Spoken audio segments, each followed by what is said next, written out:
trahison, c'est parce que quand tu es la trahison, tu le fais au profit de quelqu'un, d'une corporation, d'un sentiment. C'est une taupe. mais yow bu nekkee ne dañ la sant nga def loo xamante ne comme xel nangu ko wala yow tu sens que ne nettement que y a un complot yow tu n'as pas le droit de dire que. Armée, il a la faculté de rédiger le PV. Un OPG, il n'y a pas de subordination hiérarchique. Le système des baïonnettes intelligentes et de l'obéissance passive est valable, valable ci gendarmerie, valable ci magistrature. Il faut arrêter un magistrat, un policier naan dañ ma jox ordre. Le système xam nga luy baïonnette intelligente et l'obéissance passive. Xam nga loolu. Xam nga ko est-ce que. Non, vas-y. C'est ce qu'on appelle l'ordre illégal quand tu l'exécutes. Tu as le droit de dire que je le fais pas. Il faut pas qu'on forme des officiers, des magistrats, des médecins ñu ñëw fii naan dañuy jox état daf ñu jox. Il faut arrêter, ça n'existe pas. Il y a le système des baïonnettes intelligentes et de l'obéissance passive. L'ordre légal et l'ordre illégal quand il est exécuté, que Camara Sile en a déjà disserté na ci. Nee na seuls les soldats de l'armée, là-bas on peut mitiger et penser que on dit que le chef a toujours raison, celui qui l'exécute en reste. C'est là-bas. Mais un gendarme OPJ, il n'y a pas de subordination hiérarchique en OPJ. bu ñu la joxee enquête moom li muy wax xam nga lan la il était intentionnel il a dafa bâclé enquête bi et la preuve yéen dafa leen enquête xamul leen enquête. mais enquête bi est-ce que moo ko bâclé. mais dama ne déglu wax na ko nee na il a dit déglu ma l'affaire de ce capitaine là. On va parler ku ci am ay conseils yooyu jox ëllëg ay tout ça j'ai vu des gens m'appeler di ma wax que personne ne m'appelle plus pour me dire des conseils wala di ma am loo may wax. Moi je suis plus gendarme je suis consultant et je maîtrise parfaitement mieux que quiconque ce que les OPJ font. Ma ne il a dit déglu ma wax la rek. mais wax na ko rëcc la mettre moom nee na def naa réquisition déglu leen bu baax li mu wax xam nga il faut pas accepter ay pays des hommes de tenue wala des magistrats di génn les rangs di disperser pas non dafa ndàgg rek xam nga kii xamul li militaire ba tey ndax nee na militaire. non xam nga Olé lu mu bëgg a wax. yaa ngi wax loo capitaine Touré lu mu waxul neewul ni moo génnee pour fuite waxuma ko déggoo li ma la il est supposé c'est le dol l'intention est supposée li mu wax mënu ko wax ba pare kenn di ko pardonner PV bi li mu am problème comme contenance bi wax na ko waaw ma ne le PV la capitaine Touré mais ci capitaine Touré rek damay daane ci li nga xamante ne moom mooy communiqué bi ba gendarmerie bind si loolu mais tamit dañu am na seen deuxième paragraphe dañoo ne na Sénégal yëpp xam ne du commandant moom capitaine la juste pour dire que ne nañ bàyyi sénégalais yi ñuy manipuler au fait gisuma foofu fenn fu xamante ne je ne défends pas capitaine Touré mais tamit lu nit waxul duñu nangu kenn di ko toog di ko waxloo parce que gisuma fenn fu mu toogee ne moom commandant la parce que seen deuxième paragraphe bi dañ ko bind ne le capitaine Touré c'est pas un commandant c'est un capitaine te ñëpp xam nañ ne tey commandant Mbeng la kon lekk pour leeral loolu ci seen deuxième paragraphe bi lañ ko bind gisuma fenn foo xamante ne génn na ko ci télé wala ci communiqué bu bind ne moom mooy commandant de section de recherche gisuma ko. d'accord Ibrahima balaa ngay jël kaddu. tey jii nii que la gendarmerie prendra ses responsabilités jeex na. d'accord alors li indi coow li yëpp mooy ñu delluwaat à la base capitaine Touré moom dafa ni wér-gu-yaramam moom wala boog sécurité am ak sécurité famille moo tax mu démissionné parce que am na ay nit ñu koy topp te ragal nañ ni mën nañ ko faat mën nañ ko faagaagal donc léegi nag pour sàmm sa sécurité bopp sàmm sa bakkan ak sàmm sa bakkanu njaboot est-ce que da nga fay toog di ko xaar protection boo xam ne demandé na ko ay supérieur am te joxuñ ko est-ce que day toog xaar loolu wala day jël le devant anticiper alerter ñu war ko dégg ak démissionné donc est-ce que waruñu bàyyi xel aussi raison bi mu invoqué pour def li mu def raison bi maanaam bakkanam la doon sàmm en fait est-ce que loolu tey waruñ ci bàyyi xel bakkanam boobu mu doon sàmm ba lii yëpp fekk ko xam nga la gendarmerie dafa nekk une très grande institution boo xam ne am naa ci ñoom respect ki fa nekk di ko commandé wax naa la ne bi muy door a génne école parce que mi ngi génnee ENOA ki fa nekk di ko commandé nii mi ngi génne ENOA en 2002 la génnee ENOA mi ngi nekk Thiès moom la ñuy wax école nationale des officiers d'active foofu la ñuy former officiers yi officier c'est pas n'importe quel grade ci armée officier grade capitaine grade bu kawe la ci armée parce que da ngay jàll sous-lieutenant nga jàll lieutenant nga ñëw capitaine ñëw commandant lieutenant colonel foofu la yem général loolu ressort président de la République kon le capitaine est un officier supérieur de la gendarmerie et que la gendarmerie institution bu mag a mag la certes le capitaine est jeune peut-être mën na ñàkk expérience si liggéey le pourquoi man damay demander à la gendarmerie ñu xalaataat bu baax ci mbiram pour des raisons humanitaires parce que nga jàng ba pare am say lijaasa dem def concours ak ENOA ni mu méttee ENOA dafa métti 2 ans de formation yoo xam ne da nga koy souffrir ak dëkk bi ni mu méttee ñu war a yeewu suba nga def peut-être obstruction aux règles ñu rajee la wala ñu dàq la loolu c'est lâche loolu c'est méchant ça c'est 1 2 bi nga xamee ne am na ay menaces yoo xam ne def nañu ko lié ci sécurité am comme ni mu ko waxee foofu gendarmerie waroon na fa am taxawaay parce que gendarmerie c'est pas la police ce n'est pour rien la gendarmerie di garder njiitu réew mi gendarmerie ñëpp xam nañu seen dayo bi nga xam ne gendarmerie am na ko sax ci Afrique ak ci àdduna ma xam ci gendarmerie bi ñoo xam ne ay officiers émérites ay officiers yu mag yoo xam ne fu nekk dem nañu fa ci àdduna tey ba kii di commandé administration pénitentiaire muy le colonel Jean Bertrand Bocandé bokk na ci les 5 meilleurs officiers de la gendarmerie le général Jean Baptiste gisante woon nañ defe naa mag yow ñoo àndoon mon général ñi ngi lay nuyu defe naa àndar la woon gisante woon nañ ak moom donc ñu nekk vraiment ay officiers yoo xam ne ay officiers yu am xam-xam officiers yoo xam ne ñëpp naw nañu leen mais foofu gendarmerie waroon na mën a jël ay responsabilités par mbiru politique la nous avons dans ce pays c'est dommage et regrettable des carriéristes de la politique qui vivent des mandats électoraux et de leurs intérêts christo-personnels te du ñu nangu les institutions comme la gendarmerie ñu koy jël à des fins politiques la police ñu koy jël à des fins politiques ñooñu ay hommes de loi lañ dañu am droit de réserve donc kon foofu gendarmerie moom moo waroon jël ay responsabilités am sax balaa affaire bi di ñëw ci place publique kon capitaine bi bu demee ba étaler affaire bi ci place publique kon moom ragal na kon moom tiit na parce que mbir yi tollu woon na foo xam ne mais bu dul woon capitaine bi dafa sës daal waaw keneen ku mu doonoon sauver bakkanam non nañ waxante dëgg keneen ku mu doonoon mënoon nañ jël sa bakkan gis nañ fi ñuñ fi taal kër gis nañ fi ñuñ fi song non maître non maître nous sommes dañ la invité mais nous sommes également en démocratie les gens dañu am droit exprimer seen xalaat te loolu mooy yàq réew exprimer seen xalaat ñun nous sommes des défenseurs des droits humains yow lu la waaj déedéet du li ñu waaj wax tu dis que le gars est menacé foo ko teg non moom maître may ma moom moo ko wax tu fais des waaw bu ko waxee dëgg moom moo ko wax bu ko waxee dëgg il m'a convaincu ci loolu waaw d'accord moom ko yow convaincre loolu mais il m'a convaincu mais quand même bu dig des affirmations non maître je suis en déphasage ak yow foofu moom bu génnee def sortie tu seras toujours en déphasage avec moi parce que moom bu génnee moom def sortie ne dañu ko menacé quand même yéen da ngeen di téye rajo yi di wax lu leen neex loolu dañuy mën a gëm ne loolu dëgg la di yàq xel nit ñi kon ñun taggal ñun kon léegi daal Sénégal daal da ngay toog rek nga ne lépp baax na Sénégalais yi amuñu benn problème amul mais man la gendarmerie wax naa ko man sama maam la léegi ñu may Moussa Ndiaye nag moom man Pape Ndiaye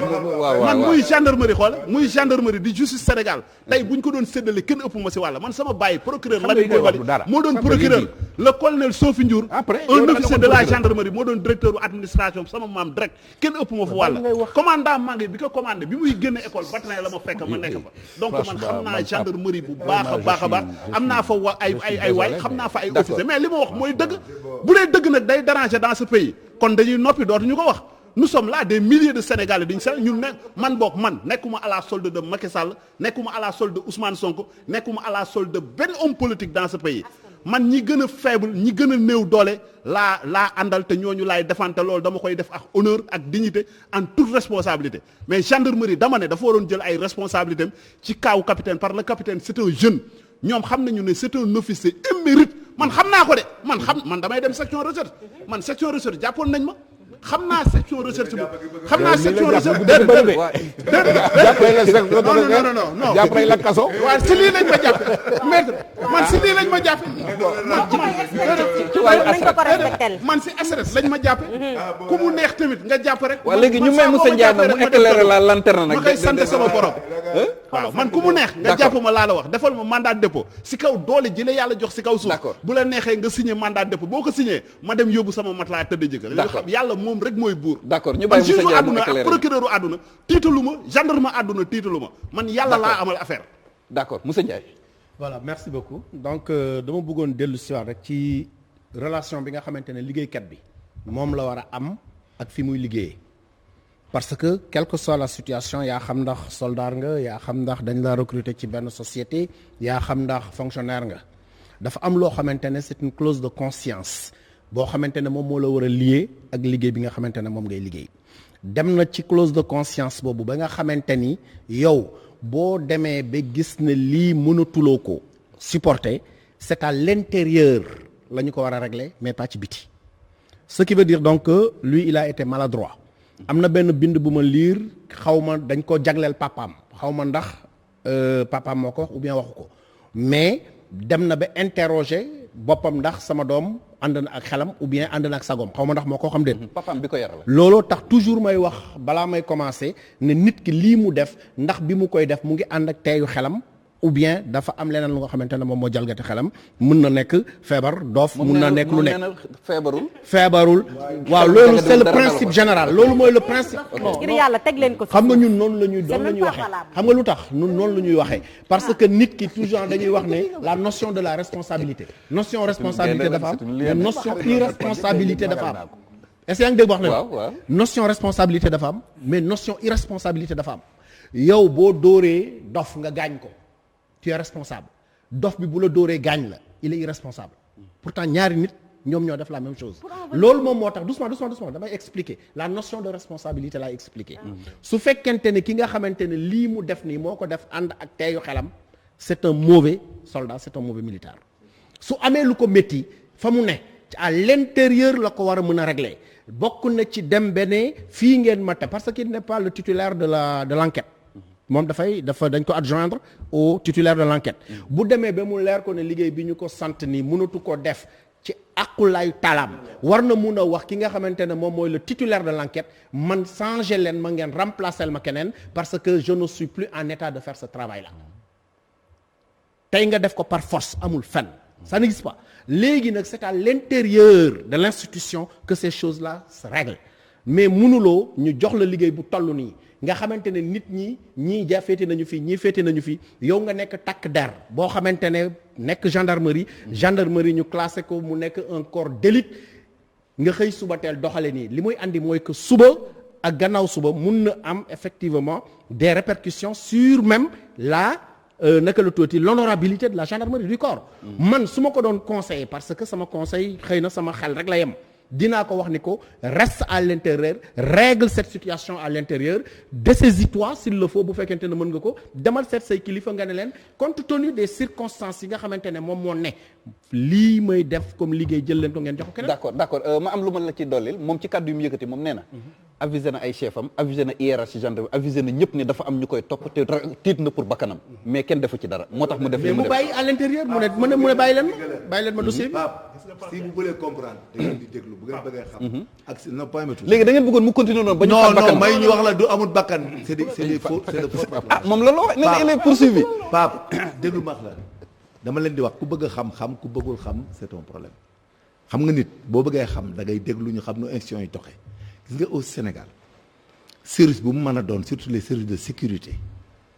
su ci amee benn faille day am enquête secrète ak enquête ouverte nous sommes dans des institutions étatiques mënuñu permettre qu'une affaire aussi importante qui met en jeu un prétendant diriger le Sénégal qui vient avec des hommes et autres nga xam ne ëllëg day perturber l'ordre public mënuñu gendarmerie ci responsabilité ak état su enquête bi fuitee li ñu ko doon enquête c'est tout le monde que les gens regarder seen téléphone regarder le système. comprendre Pape Major duma ko bàyyi mooy. non tu arrêtes mais enquête yuy fuité dafa. mais yow ban fuité yow mais enquête bi fuité mooy sax ñi ngi sponsors yi ñoo koy fuité. les gens que vous encouragez non déglu ma mais parce que c'est une pratique qui se répète. lui il a été pris. mais fil bi mën na nekkee de l'autre côté mais ci moom la ñuy daaj moom lañ jàpp. Ibrahima moom la ñuy punir moom la ñuy. des observations après ñu tëj ci wàllu googu nag déglu avis maître après ñu. ma ne kenn waxul ne moo ko fuité dama ne est-ce que may nga ma ko. kenn waxul ne da ko fuité gendarmerie ji ñu ko da ko fuité. gendarmerie li mu ko reproché c'est l'absence ak le fait d'aller devant la presse et de parler. d'accord yéen interprété di jaxase carte gi. d'accord xam nga lu ñu la wax un militaire de l'armée et de la gendarmerie c'est des militaires aucun parmi eux ne peut pas se donner en spectacle d'utiliser les voies de presse étant sous les drapeaux et de parler de la sorte te duñ la punir kooku amut te du amaat ëllëg kooku bu ngeen di wax li ngeen di wax yëpp c'est de la subjectivité ay farfar la c'est des comportements yoo xam ne peut-être de révolte la wala de révolutionnaire. mais non moi je respecte avis gars yi non pas moom mais dama ne. ñu respecter avis gars yi aussi militaire. on est dans un débat contradictoire aussi mais dama koy xelal rek la discipline gis nga même la presse déglu wax loolu leer.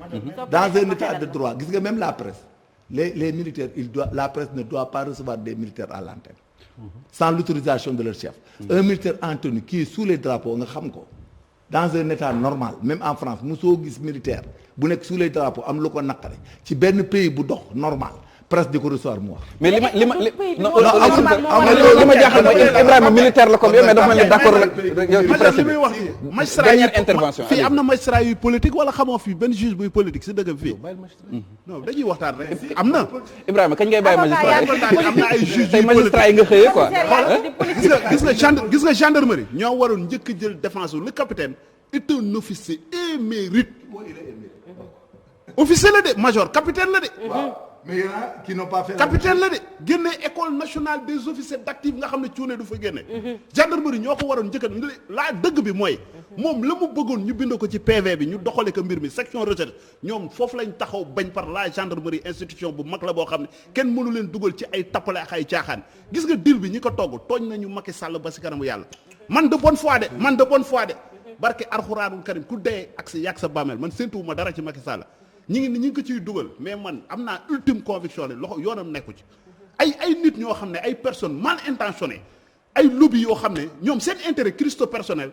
ñoom ñooy jug taal dëkk bi indi fa musiba boo xam ne nii kenn du xam fan la daay gi di faye may ma rek major may ma rek parce que c'est des gens puissants yoo xam ne dañuy yëkki seen téléphone di joxe ay instructions boo ko deful ñu demander say chef ñu affecté la mais le capitaine dafa refuser catégoriquement d'obéir aux ordres de ces gens-là ñu toppalu ko ay nit bëgg ko faat mu génn dénoncer parce que bu gendarmerie jëloon ay responsabilités du génn ñu jox ko protection mais du dénoncer moom li mu bëggoon dafa simple nañ ko jël yóbbu ko ci ab caserne génn ko ci mbiri aar kaaraangeem kon du dénoncer kon bu demee ba dénoncer mbir mi toll woon na foo xam ne yow major say militant yow yi nekk fële Mbàkke mais man ñi ngi may menacer moom dafa am ay militant Mbàkke boo fa demee boo ne major ñëpp ko xam nga dem politicien la politiciens yi sax ñemeew ñu ko parce que dafa am ay nervi am ay lobby am ay booyam yoo xam ne ay gouverneur lañ yor man ay booy woo ma téléphone naan ma bàyyil major Kandji léegi ñu rey la aw bàyyi ko te man loolu dama koy wax fii bu ma dara dalee dama lay indil problème yi waaw kon c'est grave hein, menace de mort hein. waaw kon gendarmerie boobu taxawaay boobu lañ si war a maanaam défendre le léegi comme major mi ngi doon wax ci Tunkara léegi na wax ci militant yi lay menacé de mort après dina ci wax Pape Ndiaye major sama chef la woon si armée mais gis nga officier comme niñ naan armée caporal mooy yàlla biir bango Badous fi ñuy formé muy 12e bataillon d'instruction xam nga caporal mooy grade bi gën a suufe mais caporal moo fa gën a fort sax colonel caporal muy jëwu bango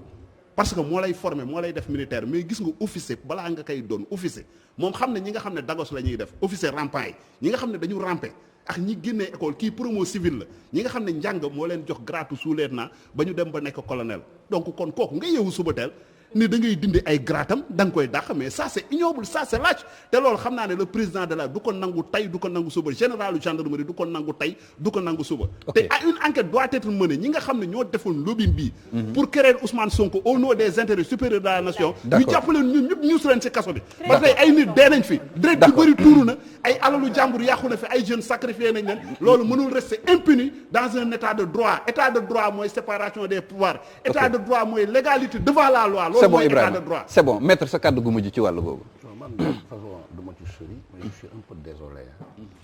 ci de dérapage. moi je crois que Sénégal dañu war a dal di wax ngir yàlla di wax dëgg ak di wax la ñu xam parce que souvent bu benn affaire amee ñëpp a ciy wax mel ne dañ fekkee yëfi te souvent c'est des personnes mal intentionnées wala des nit yoo xam ne dañoo parloo gi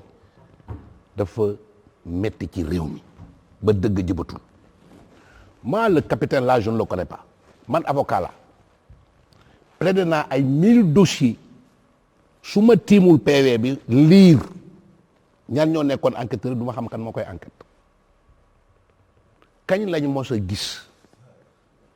gendarmerie def enquête wala police def enquête ñu xam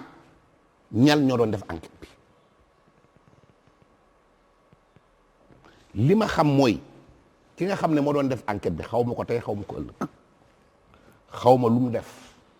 xaw ma dañ ko menacé xaw ma menacé wuñ ko parce que man du ma dégg waxu nit rek gëm ko man avocat la sinon enquête du am kon ku wax rek ñu ne li nga wax dëgg la c'est fini même bu waxee ne dañ ko menacé mënuma sukkandiku ci waxam pour gëm ne dañ ko menacé parce que waxul ba léegi ban forme de menace la dañ ma doon topp mais major Kandji nee na mais la police à sa police la gendarmerie à sa gendarmerie bref man tout ça ça ne m'intéresse pas man li ma intéressé mooy c'est la première fois ma gis nit surtout un gendarme bu def enquête xëy suba def communiqué def déclaration taxaw def conférence de presse journaliste di ko il est sous les ordres capitaine major nee na léegi un gendarme sous les ordres balaa mu communiquer publiquement il faut l'autorisation de ses supérieurs hiérarchiques ñu def ko héros di wax mais moi je me limite à ces faits là loolu laa xam li ci des xaw ma ko li muy wax wóoruma li ma gis mooy moom moo doon def enquête moo xëy suba ne man maa doon def enquête bi entendre naa diw nit ñi def nañ telle opération yu baaxul joxe son sentiment sur le dossier qu'on lui avait confié qui est un dossier secret mais loolu déjà c'est extrêmement grave kenn mënul cautionner un gendarme bu ñu jox liggéey muy enquête nga xëy suba non seulement le PV a fuité xaw ma kan moo ko fuité la mais moom mu gën ne man diw maa doon def enquête bi entendre naa diw def naa lii def naa la def tous ces commentaires ba pare publiquement à travers la télévision à travers la radio et tout ça. ok non d'accord man waxuma xaw nga menacé non yeggali rek moom mooy wax menacé yooyu su ma yoon nekku ci ba léegi xaw ma ban force mu menace lañ ko wax dañ ko def même bu ñu la menacé le professeur Ndiaye l'a dit il y a des problèmes qui se règlent en interne xanaa gendarmerie quand même du jël ces éléments di leen di mettre en danger sinon le pays est en danger dafa am lu nit mën a dégg ak lu nit mënul dégg. ok parce que conséquences yi mooy lan dégg naa sax ñuy wax naan oui enquête bi terminé wul dañ ko bâclé mais xanaa xamoo ne c'est le procureur de la République qui commandite une enquête xanaa xamoo ne bu ñuy def enquête même bu enquête bi terminé wul dañuy rendre compte au procureur de la République moom moo naan waa ji garder leen ko tant de jours moom mooy prolonger le mandat la durée de la garde à vue on lui remet par exemple le procès-verbal d'enquête mu xool si c'est insuffisant il le dit sur tel point il faut continuer l'enquête c'est le procureur qui fait l'enquête à travers la police la gendarmerie ok mais gendarmerie du juger police du juger procès-verbal d'enquête du jugement c'est de simples renseignements c'est le procureur qui se base sur ces renseignements pour déclencher les poursuites parce que au moment ñu lay enquête police wala gendarmerie aucune poursuite n'est déclenchée on cherche que des indices des renseignements am na sax procès verbal yoo xam ne bu ñu ko joxee procureur dafa daf koy def procès verbal de renseignement capitaine kañ xam ne li may wax am na procès verbal yoo xam ne boo ko defee procureur moom ci boppam bu ko neexee mu classé ko sans suite donc ñu jël enquête bi di ci wax yoo xam ne mais le procureur n'a pas besoin de ça d'accord c'est lui qui commandite son enquête ok saa yu ko neexee mu ne jox leen ma dossier bi bu ko neexee mu jox ko ne mu delloowaat leen ko da leen complété leen tel point bu ko joxee dagg mu xool dossier bi ne damay poursuivre wala mu ne duma poursuivre mais kooku lu muy bokkale enquête. d'accord merci beaucoup maître loolu leer na xam naa la dernière chose rek mooy ñu préparer ma troisième vidéo bi nga xamante ne am na ay observations yoo xam ne major bëgg na ko def ci loolee nga xamante ne moom moo xew fële foofu noonu donc ñu seetaan troisième vidéo bi ñu dellusiwaat pour def tour de table tàggatoo parce que temps bi jeex na.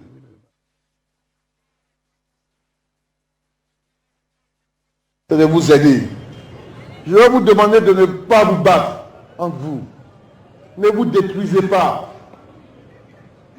La politique est une chose. Elle a son champ de bataille. C'est les campagnes électorales et les urnes. La vérité des urnes. Chers jeunes, sachez-le. Quand nous, les acteurs politiques, quand les hommes politiques, on fait nos arrangements, on fait nos accords politiques, on ne vous appelle pas.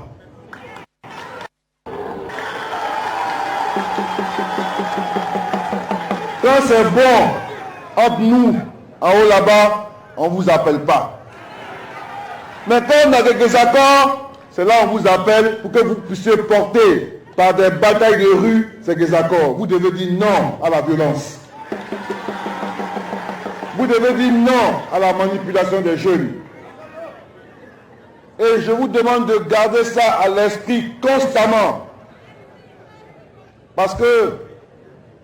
quand ces choses-là commencent, après on ne sait pas le niveau de dégradation que cela peut avoir. Et avec aujourd'hui les réseaux sociaux, où on invente beaucoup de choses, on va aller dire oui, on a tué quelqu'un ici, on a blessé quelqu'un ici, et il y aura des réponses ça et là et on n'aura pas de paix. Quand les hommes politiques s'entendent, ils ne vous appellent pas. Donc ce n'est pas à vous de porter leur désaccord. S'ils ne s'entendent pas, ils n'ont qu'à régler ça entre eux, parce qu'ils se connaissent. C'est de vous aider. Voilà donc Major des observations d'abord nga présenter Sénégalais yi kii kan la ak kàddu yi mu yëkkati. Le ministre de l'Intérieur de la Côte d'Ivoire. Il l'a dit, quelques jours il est tombé malade. Après il est parti en Allemagne, il est décédé. C'était lorsque les jeunes Ivoiriens là. ci wolof sortaient ñi Ivoiriens bi ñu génn ci benn ba ñu rey ci jeunes yu bari. xam nga dans le monde où nous sommes monde la boo xam ne léegi tous les pays africains c'est normal ah peut-être c'est dû à des ku nekk da nga am loo naqari wala loola naqari wala loo bëgg mais nit ku ñuul ñun les Africains logique léegi dañ koy bàyyi par parloo moo ñuy biaisé moo tax sous-développement bi am moo tax lépp tar gis nga nit ñi koo dégg mu naan la man nangam gis nga nit ñi ba ñuy liggéey du tey ku nekk si wërsëg nga demee mais Sénégal am na léegi am na lu fi leer lu ñëpp xam majjoo si ak ñi gëmul yàlla gëmuñu l'islam gëmuñu alxuraan sonn nag la ñuy dee la preuve en est que Sénégal gis nga sëriñ si amuñu solde amuñu subvention amuñu aide amuñu dara dañuy jaamu yàlla di dund seen ñaq duñ lekk riba duñ njaaloo te ñu ngi dund tey bi ñu amee problème ci réew mi ñun ñu am problème ñëpp ñu ngi fay ay salaire 200 000 300 000 400 000 ñooy yeewu mel ni ñu taqali ko suñu sago jëfur xam nga yan ñoo ñuy lijjanti sëriñu daara yi ak ñu jàng alxuraan tey ñoo ñuy lijjanti tey sëriñu daara yi ak ñu jàng alxuraan ak léegi ñoo ñi nga xam ne amuñ solde amuñu pension amuñ subvention léegi ñoom sax ñoo jël ay 50 millions à la personne de sëñ le khalife général des mourides mooy jël juróom fukki millions di ko jox ñi gaañu nonobstant cela moom mooy lijjantiwaat majjoo si mooy ñi ñu jàng tubaab yi di wut nguur di wut lu rek ku nekk di wax di teel yi ñoom ñoo leen di lijjanti ça c'est une honte xam nga lu tax muy honte parce que nit ñi dañoo wóoratu nous sommes ci réew yoo xam ne surtout Sénégal gi fi ñu jëm ku yabu looy am looy dénkaane loo am looy régler na nga ko régler ak nit ñi jàng alxuraan ak nit ci daara yi gis nga le reste là ku ci fiyewu da nga am déception boo dul nett li mukk ci àdduna parce que la preuve en est que waral na ko ci jamono jii ñu nekk ci biir Sénégal sénégalais li ñuy teel di wax parce que dañoo mës a ñam conflit gis nga violence yi ñuy wax dañ ko xamul mosuñu ko ñam ku koy wax da nga ko xamul gis nga am ñetti doom di daw ba mu yàgg nga bàyyi ñaari dese benn daw ku ci jaaru doo xam lan mooy conflit gis nga les conflits armés là ku ci jaaru yaa koy wootal te gis nga li gën a garaaw tey dama la koy wax ci psychologie des conflits armés conflit armé buy démarrer yow da ngay yaakaar ne les pauvres ñooy dem faagaagal les riches c'est tout à fait le contraire gis nga conflit armé buy am ci réew trafiquant d'armes dañuy ñëw jaay arme xam nga Kalachnikov xam naa ne li muy jar xam nga lu muy jar Pape 1 million 500 bal yu baax yi benn 700 lay jar wala 600 gis nga loolu réew muy woo musiba réew muy yeewu musiba dama la expliquer rek gis nga réew dama lay defal psychologie pour que nit ñi nga xam ne dañ leen di monter di jéem a jeexal seen xol yi di leen victimiser pour ñu dem à la violence gis nga bis boo duggee ci violence je te jure gis nga ña nga doon xeex naan ñoo am alal ñoo jël alal je te jure ce seront les seuls à survivre. D'accord kooku ñëpp jàng nañ ko ci conflit armé yi daal à l'extérieur. D'accord merci beaucoup Major ñu ngi lay jox rendez-vous mardi bii di ñëw Ibrahima. gis nga Pape Ndiaye sénégalais yi ak ñoo sori ak ñu dof wala ñuy nelaw. gis nga àdduna ñaar moo fi am yow booy wax pour darajaal sa bopp wala di wax pour séntu luñ la jox li ngay wax boo koy wax da nga koy xoolaat nit da ngay assumer sa position lii débat contradictoire la kenn ku nekk yow li nga gëm muy sa ultime conviction. yow loolu nga gëm te damay dellu si la mu waxaat capitaine bi bu dee dafa bind loolu am na traçabilité man ancien militaire laa ba train laa nekkoon li mu bind am na trace par voie hiérarchique lay jaar loolu mën nañ ko vérifier kañ la bind ay supérieur am wax na ne ñi ngi may menacer loolu mën nañ ko vérifier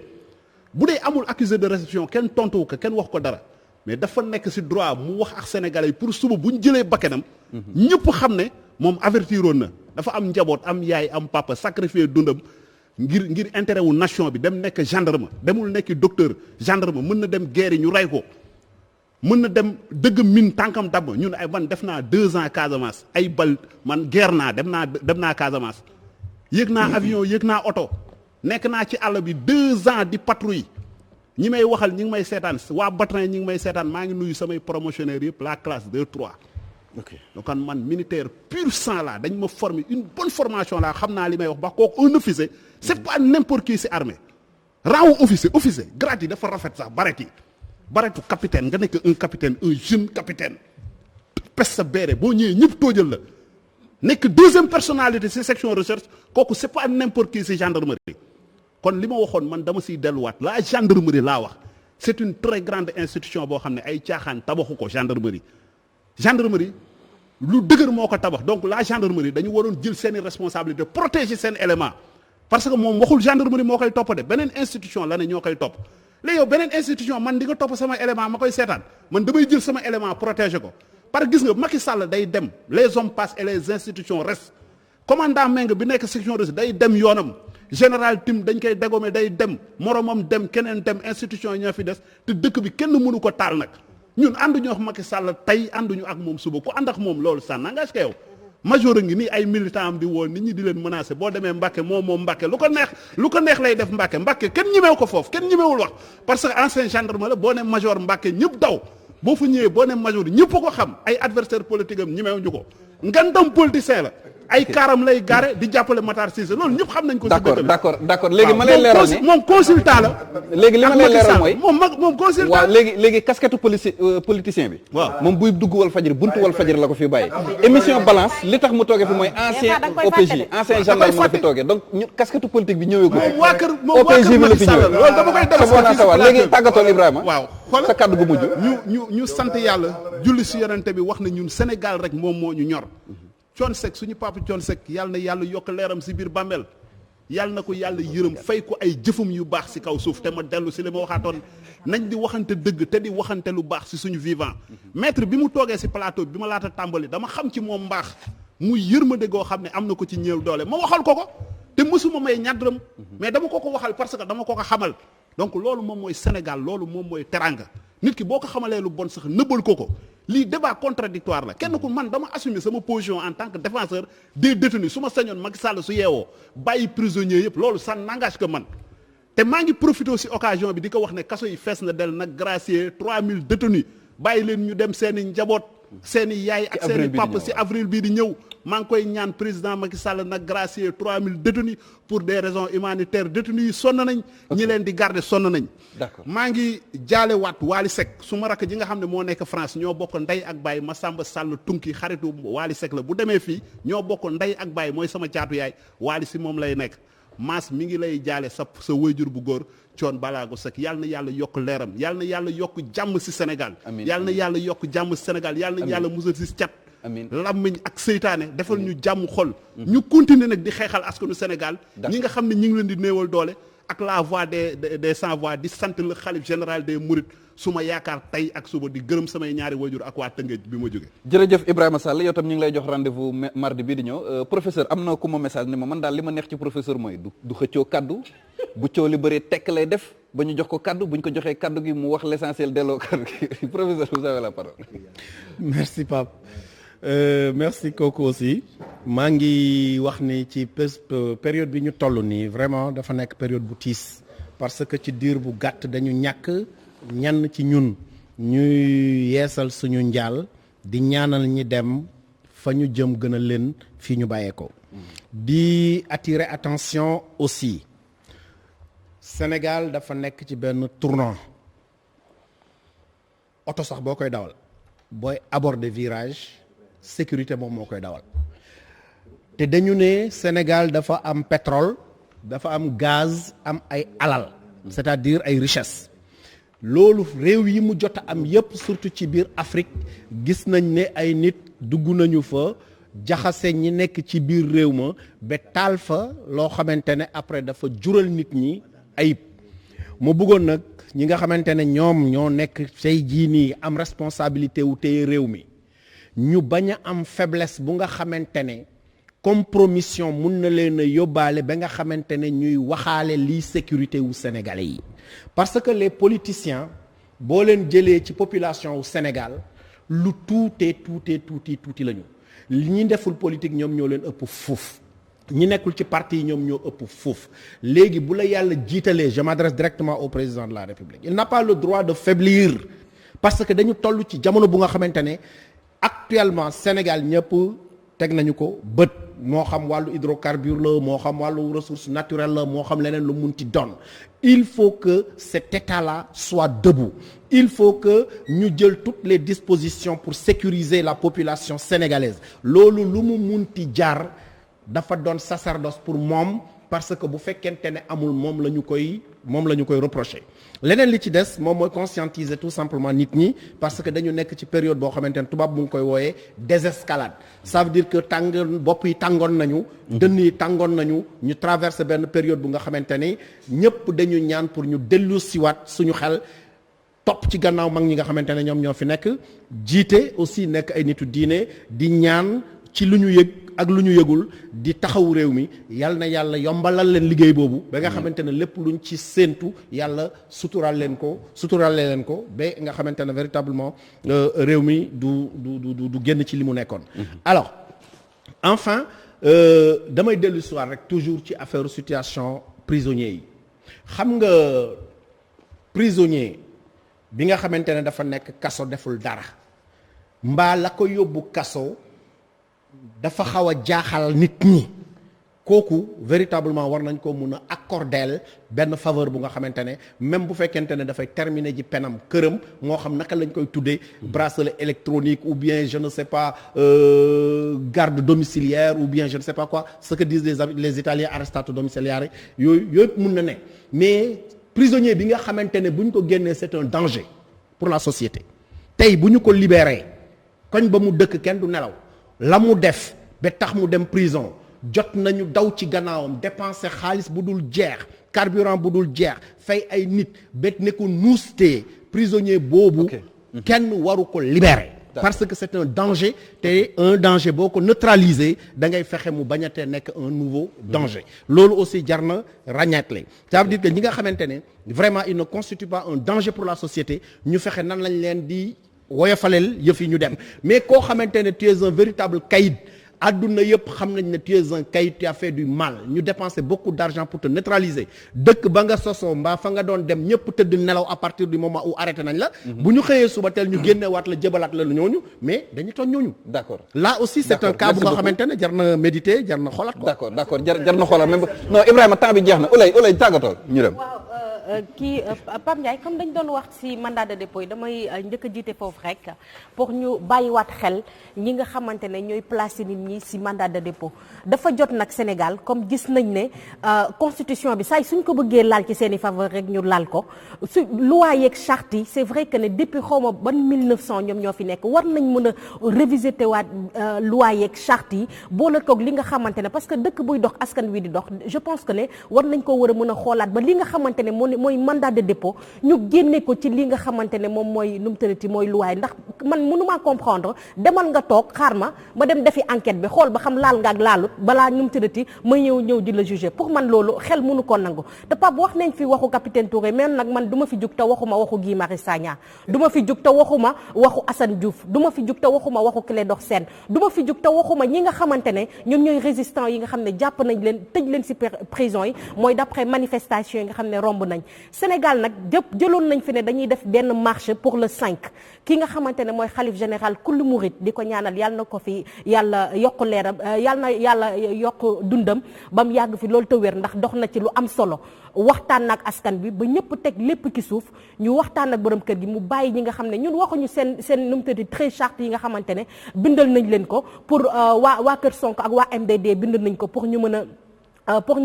a nu mu tëddati jàmm mën a dellu si ñun lenn rek la ñuy ñaan askan wi ñoom ñoo koy ñaan te askan wi laa fi toogal ñi nga xam ne jàpp nañ leen si manifestation yi li lay wër rasuulul nañ leen bàyyi ñu ñibbi seen kër bu ñu bëggee jàmm dellu si waat Sénégal ndax ñëpp mënuñoo ne dañuy ñaan jàmm ba pare te loolu moom moo nekk li nga xam ne moo kawee moom mooy ultime revendication yi nga xam ne ñooy manifestants yi te mënuñu koo bàyyi waxuñu nag nu mu tëddati di wër manifestants yi nga xam ne ñu ngi leen di wax di jàpp te Pape defe naa depuis manifestation yi commencé woon ñaari mbir la nervi yi ñu ngi fi woon te ba léegi gisuñu benn boo xamante ne jàpp nañ ne ñii ay nervi la noonu ay manifestants rek lañ nekkoon doon jàpp kon li laay war a suuli buñ bëggee nag calme dellu si wat Sénégal bàyyi leen résistants yi nga xamante ne jàpp nañ leen loolu la askan wi di ñaan loolu la askan wi di laaj Pape doo ma dagg de nit ñi wax nañ ba pare nga ne lan dañ non temps bi même bu jeexee may ma ñaan ba pare non Pape non xanaa su ma paree balaa may tëj sa micro Pape di nga ma may de di nga ma may de observation yi doy na tàggatoo ñu joxe micro ma ne di nga ma may Pape parce que dangaa may Ibrahima mu wax lu ko neex nga may Moussa Ndiaye mu wax ba génn boîte vocale nga may kii mu ñëw sax ba teg ci vidéo yoo xam ne tubaab fakal la macha allah dinaa wax nag li nga xam ne moo ñor askan wi parce que man si tablette bi laa nekk gis naa nit ñi li ñuy bind te ñoom ñoo résistant yi ngir yàlla ak yonent bi monsieur Macky Sall boo bëggee dëkk bi am jàmm képp ku la wax ne terre résistant yi wala képp ku la ne bindal décret pour nga indi ñeneen day gën a indi coow rek kooku nga war a dàkk te nga bàyyi résistant yi ñu ñibbi Sénégal delluwaat si jàmm su ma ci jógee nag Pape damay nu mu tëddati remercier Glam Baye Rem mi nga xamante ne moom moo ma solal tey comme ma yomb ma fu ma yàkkee sama naak damay nu mu tëddati remercier Glam Baye Rem ñoom nag ñu ngi fële ca Derkele tubaab fakàllu macha allah sama sañse bi mënul génn ndax Pape daf maa énervé mais ñoo ma sañsel lu rafet lii tubaab fakàllu macha allah ñu ngi ca Derkele boo fa demee nag ku tudd Mariem Diouf moom moo lay dalal ak sourire boo xamante ne tubaab fakàllu macha allah seen numéro de téléphone c'est le 77 332 49 85 77 332 49 85 ki nga xamante ne nag moo ma defal make-up bu baax bi ak nu mu tuddati coiffure bi moom nag dafay def à domicile mu ngi tudd Sacha Chaîne boo ko soxlaa rek pour mu defal le make-up da nga koy woo si 77 591 16 90 77 591 16 90 di jéggalu askan wi rek ne commentaire yëpp mënul jàll di leen jox dig daje mardi bi di ñëw di jéggalu rek kaddu yëpp yi nga fi wax nekk wax nañ ko fi mu nekk kaddu yu ñaaw ndax nu mu tërati wax moom kenn xamul luñ koy defaree ngeen jéggal ñu ko lépp lu fay rafet rek si dimbalu suñu borom leen di leen jox dig daje mardi bi di ñëw di remercier maître. waaw kay jaajëfal Ouleymaane merci beaucoup maître ñu bàyyi la yoon nga tàggatoo. mais merci Pape man li may wax rek booy na réew mi dal ñu ñaan jàmm parce que fii ñu toog nii di waxtaan jàmm moo tax ñu mun ko def bu fi jàmm amatoon xëy na sax télévision du tàkk dund nañ fi ay bés yoo xam ne ñëpp xam nañ ne jàmm ci la lépp xaj Sénégal nag réewu waxkat la bu fekkoon sax dañuy wax dañu xam kon xëy na dinañ ci ut njëriñ mais ku nekk lu la neex wax te en général ñiy wax yëpp li ñuy wax xamuñ ci dara loolu moo tax réew mi naqari yore parce que réew du wax moo koy développé mais jëf te jëf dafa metti xam nga toog ñu tegal la micro rek day wax lu la neex kooku ñëpp mën nañ ko dafa yomb mais ki nga xam ne dañ ko fal ne ko doxalal réew mi utal xale yi liggéey utalal mag ñi liggéey koom-koom bi na dox kooku talul wax te kooku dañ ko war a jàppale parce que professeur Ndiaye li mu wax c'est très important il faut que nit ñi am conscience xam ci ban jamono lañ nekk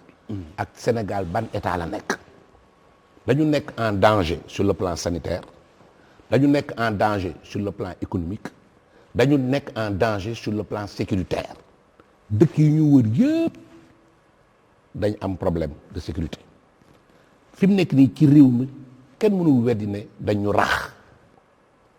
professeur wax na ne Sénégal dafa évoluer bu njëkk ba sax ci gerte gi moom moo nekkoon suñu or mais tey dañu am pétrole am gaz te loolu àddina bi wane nañ ne fu mu am rek problème commencé parce que dafa am ñoo xam ne